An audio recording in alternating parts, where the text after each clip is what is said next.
ఏవండోయ్, ఈ మధ్య simple recipes అడుగుతున్నారండి. ఇవాళ దుంప టమాటీ ఎలా వండుకుంటారో చూసేద్దామా? ఒక 10 నిమిషాల్లో అయిపోద్ది. డిన్నర్స్లో అయితే రోటీస్తో తినండి, ఇంకా చెప్పక్కర్లే. ఒక ప్యాన్లో ఆయిల్ వేసుకోండి, కొన్ని ఆనియన్స్ వేసుకోండి, అలానే పచ్చిమిరపకాయ కూడా వేసుకోండి. ఈ మధ్య వింటర్లో స్ప్రింగ్ ఆనియన్స్ దొరుకుతాయి కదండి, అవి కూడా వేసుకొని బాగా వేపుకోండి. కొంచెం ఎగాక ఇంకా దుంపలు వేసేసుకోండి, చిన్న చిన్నగా కట్ చేసుకోండి క్యూబ్స్ లాగా. ఇంకా బాగా తిప్పండి దాన్ని. ఇప్పుడే కొంచెం పసుపు వేసుకోండి, కింద అంటుకుంటా ఉంటుంది. వేసి ఇంకా బాగా కలపండి దాన్ని. ఇంకా మూత పెట్టి దుంపని బాగా కొంచెం ఉడికించుకోండి. అవును, ఈ కర్రీ కానీ అన్నంతో తింటే బాగుంటుంది, అలానే రోటీతో అయితే ఇంకా చెప్పకండి, చాలా బాగుంటుంది. ఒకసారి ట్రై చేయండి. ఇంకా ఇప్పుడు చీని మటర్లు వేసుకోండి. వింటర్ కదా, ప్రిజర్వ్ అయి ఉండవు, ఫ్రెష్గా దొరికిద్ది. అవి వేసుకొని ఇంకా బాగా కలిపేసి ఇంకా మూత పెట్టేసి ఇంకో 5 నిమిషాల దాకా తీసి టొమాటో ముక్కలు వేసుకోండి. అలానే ఇప్పుడు తగినంత ఉప్పు వేసుకోండి.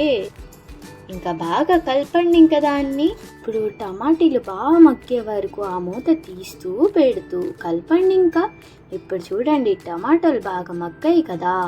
ఇంకొకసారి గరిటెతో దాన్ని కొంచెం కొంచెం స్మాష్ చేసుకోండి. కూర కొంచెం ముద్దగా బాగా వచ్చింది. అవునండి, మీరు రాత్రిపూట రోటీలు తింటారా, రైస్ తింటారా? మేమైతే ఎక్కువ రోటీ ప్రిఫర్ చేస్తాము.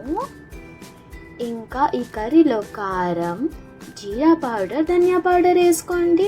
క్వాంటిటీ అంటారా, అన్నీ ఒక్కొక్క స్పూన్ వేసుకోండి. కారం అయితే మీకు తగినంత వేసుకోండి, సరేనా? ఇంకా బాగా కలిపి మళ్ళీ మూత పెట్టండి. ఒక 3 నిమిషాల వరకు ఉక్కియండి దాన్ని. అవునండి, మీరు చూస్తున్నారు కానీ సబ్స్క్రైబ్ ఎందుకు చేయట్లేదు? కొంచెం సపోర్ట్ చేయండి. ఇప్పుడు బాగా కలుపుకోండి. ఒకసారి కలుపుకొని ఇందులో కొంచెం వాటర్ వేసుకోండి. మేమైతే ఒక కప్పులాగా వేసుకున్నాం. ఇంకా వాటర్ వేసి బాగా కలిపేసి ఇప్పుడు ఉప్పు చూసుకోండి, సరిపోకపోతే ఇంకొంచెం వేసుకోండి. ఇంకేం లేదండి, ఇప్పుడు ఇంట్లో చేసిన గరం మసాలా ఒక స్పూన్ వేసుకోండి. రెసిపీ కావాల్సి తెలుసు కదా, కమెంట్ బాక్స్లో అడిగేయండి. ఇంకా మూత పెట్టి తీసామా, చూడండి దగ్గరగా అయ్యింది. ఇంకెప్పుడు తెలుసు కదా ఏం చేయాలో. దుంప ఉడికిందో లేదో చూసుకొని ఇంకా కొత్తిమీర వేసేయండి పైనుంచి. చూసారా, ఇలాగా అవుతుంది అన్నమాట లాస్ట్కి ఫైనల్ కూర. ఇప్పుడు ఇంకా కొత్తిమీర వేసి గార్నిష్ చేసుకోండి. నిజం చెప్తున్నా, రోటీస్లో ట్రై చేయండి, చాలా ఈజీగా టేస్టీగా అయిపోద్ది కూర. అంతేనండి, ఇంకా దించేసుకోండి.